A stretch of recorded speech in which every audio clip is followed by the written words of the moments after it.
It may have been interpreted like that, but Drew is that intense leaving the practice field. Like, he's always analyzing and always, I think he's internalizing every moment. I think that's what makes him so good. Even in practice, in the film room, I mean, everything is like a moment to be cherished with him. As far as his career goes and retiring or playing still, that's a lot of people ask me that, and I just say, Drew's going to take his time and make the best decision for him. I mean, he's a legend. He's definitely going to go down as one of the greatest.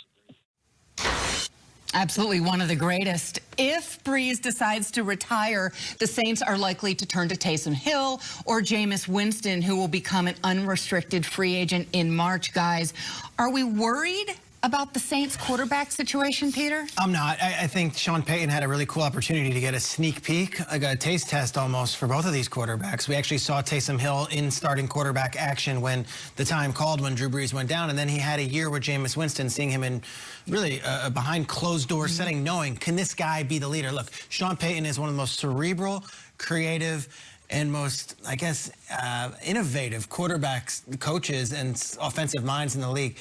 If he is going to put his trust in Jameis Winston as a free agent, which what Jameis is, I believe I will give him the benefit of the doubt and say Payton knows more than I would, being here at this table, and saying, yes, if Jameis is the guy and if Payton's willing to pay him, Sean Payton knows. It's not like he's just hiring him off the street. This is a guy who had a chance to get firsthand knowledge on him. So I would not be worried. Sean Payton's not going to roll out there and put a quarterback that he doesn't think can either, A, run his offense or be successful. I would have faith in what Sean Payton decides.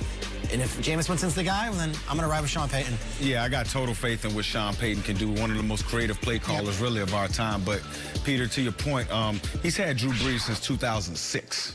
That's a long time to be with one quarterback. You just heard Alvin Kamara talk about the intensity of Drew Brees when he comes off the field.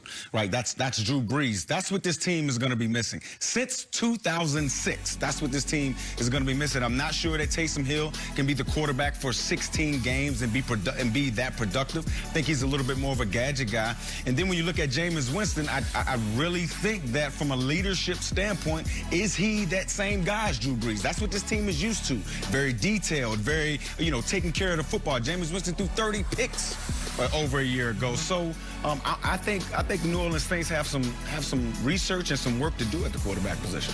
Will just did a great job talking about being having a girl dad. So for all you girl dads out there, you'll understand this reference. Right now, the Saints are going into the unknown. Right now, Sean Payton has never had to coach without Drew Brees. Point, so is he worried? Yeah, I think he's got to be a little worried. I don't have the recollection quarterback that I had with Drew Brees.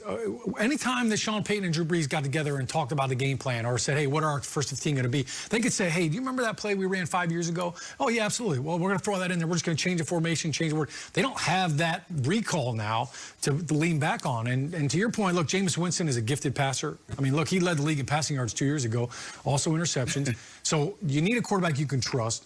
But I think for Sean Payton, this is a totally new frontier for him. Even if Taysom Hill and Jameis Winston both come back, they don't have that same history, and I think that could be big. As great of a mind as Sean.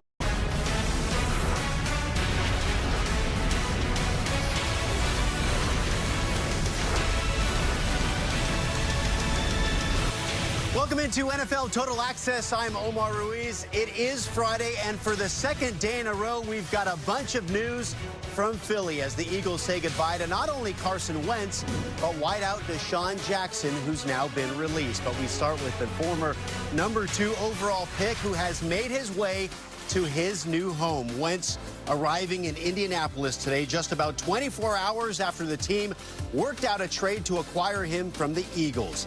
He reunites with head coach Frank Reich, who is the Eagles' offensive coordinator when Wentz was playing at an MVP level earlier in his career. And his new teammates rolling out the red carpet digitally, of course. Wideout Paris Campbell says, yes, sir. Welcome to the family, bro. Running back Jonathan Taylor with a welcome home message for his new backfield mate. And Darius Leonard, who made it clear he was not going to tolerate players joining this team and not giving 100% earlier in the offseason, saying, let's get to work. Welcome to Indy. Can't wait to see what the future holds in the 3-1-7. Let's break this one down now with two of your favorites from Good Morning Football Weekend, D'Angelo Hall, Mike Garafolo. D. Hall, we'll start with you. I think everybody's presuming that because Carson Wentz is reunited with Frank Reich, that he's going to return to form, back to that MVP caliber type of play. Will he, in all actuality?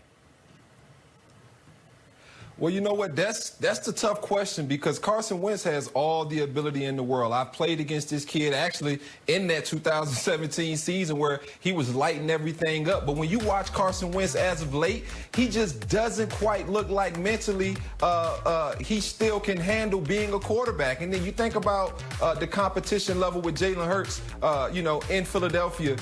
I'm hearing rumors that from the day they drafted him, Carson Wentz just wasn't right. And so mentally, I think Carson needs to get that dog mentality. It doesn't matter what offense you put Carson Wentz in. This offense is not going to ask him to do a whole lot. So maybe he doesn't need to be the focal point. And so with a strong running game, a great defense, can this Indianapolis Colts offense be great? Can this team be great? Absolutely with Carson Wentz. But I think only time will tell mentally, can Carson Wentz kind of get out of his own way and be a locker room leader in that clubhouse for those guys.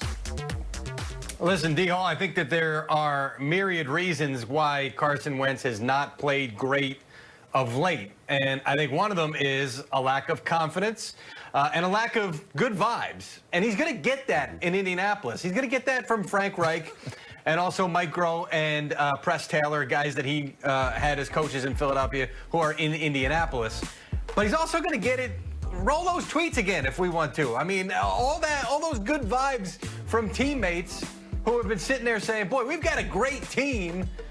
All we need is a franchise quarterback, a long-term quarterback. And they loved Phillip Rivers, but they knew Phillip Rivers wasn't going to be around for very long. Well, this guy in Carson Wentz, he could be. So he's going to go from a situation in which he heard, well, who were the guys in the locker room who are Jalen Hurts guys? And there were also some reports about how Wentz wasn't a good teammate and he wasn't coachable.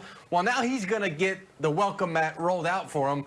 Yeah, they've done it virtually so far, but they're going to do it for real once we get into the, well, probably not off-season program, training camp.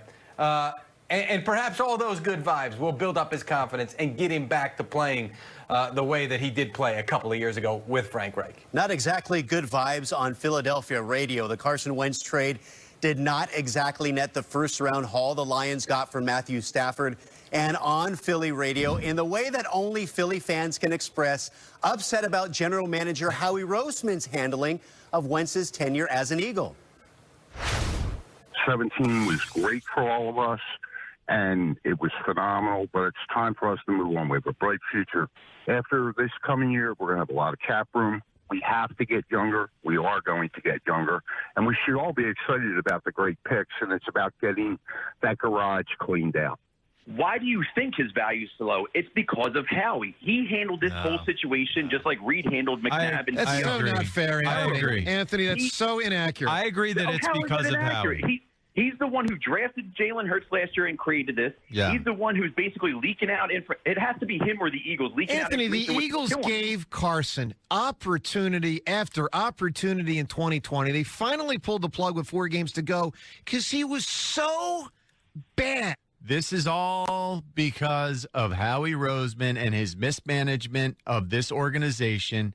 He's driving this team into the ground. So, Mike, no team will ever admit to fully being in rebuilding mode, but what does this move tell us about the Eagles and their future?